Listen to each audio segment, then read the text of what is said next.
नमस्कार दोस्तों, मैं हूं घनश्याम। स्वागत करता हूं आप सबका हम सबके इस चैनल में। एक समय की बात है, एक रोड पर से एक हाथी और उसका मालिक जा रहे थे। हाथी के साथ एक पतली रस्सी बंधी हुई थी। उसके मालिक के हाथ में वो रस्सी थी, वो उसको खींच के ले जा रहा था। वो जा रहे थे तो ढेर सारे बच्चे और सभी लोग आसपास के देखने आ गए थे। सब लोग ये नज़ारा देख रहे थे कि हाथी रोड पर से जा रहा है। आप सब तो जानते ही हैं कि हाथी का कद कितना बड़ा होता है।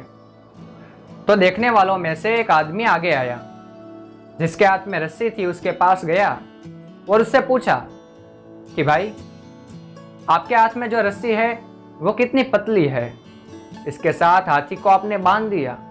चलो वो तो मान लेते हैं कि वो बन गया, पर क्या वो छूटने की कोशिश नहीं करता? क्या उसे आप जहां ले जाते हैं उससे बाहर नहीं जाना होता? वो तो इतना शक्तिशाली है, तो ये रस्सी को क्यों नहीं तोड़ देता? तो वो मालिक जवाब देता है कि ऐसा नहीं होता। इसके पीछे एक बड़ा कारण है कि जब वो छोटा सा होता है, जब वो जन्मा होता है, तभी से हम इसको रस्सी बांध देते हैं और उस रस्सी को वो तोड़ने की तभी बहुत कोशिश करता है, पर तभी वो तोड़ नहीं पाता क्योंकि इसकी शक्ति तब कम होती है। तो जब वो तभी तोड़ नहीं पाता तो इसके मन में एक डर बैठ जाता है और ये एक मान्यता उसके मन में बैठ जाती है कि इस रस्सी को हम कभी तोड़ नहीं सकते। और इसी मान्यता के चलते वो बड़ा होता जाता है।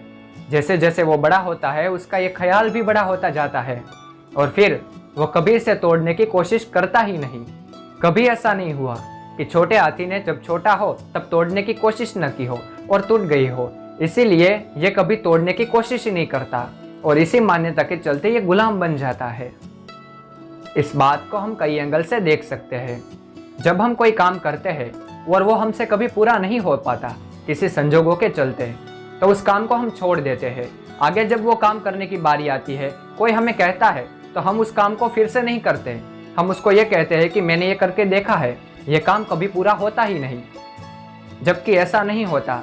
इसी बात को हम पुरानी परंपरा एवं कई बात के साथ जोड़ सकते हैं।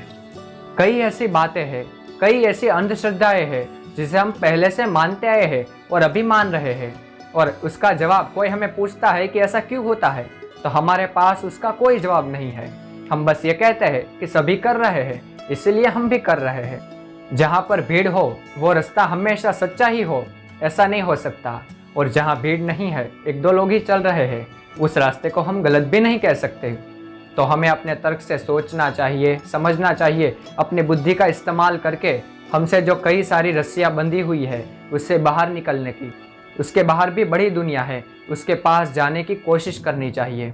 वरना तो ये पुरानी कुछ ऐसी मान्यताएं, मैं सभी मान्यताओं के बारे में तो नहीं कहता, पर कई सारी ऐसी मान्यताएं हैं जो असल में कुछ है ही नहीं, बस एक लोगों द्वारा बिठाई गई है, परंपरा बनाई दी गई है। परंपरा है नहीं, बस उसको अपना धंधा चलाने के लिए बना दी गई है। तो उसमें से बाहर निकलना चाहिए। आशा रखता हूँ आप समझदार हैं, इसमें से बहुत सारी बातें समझ गए होंगे।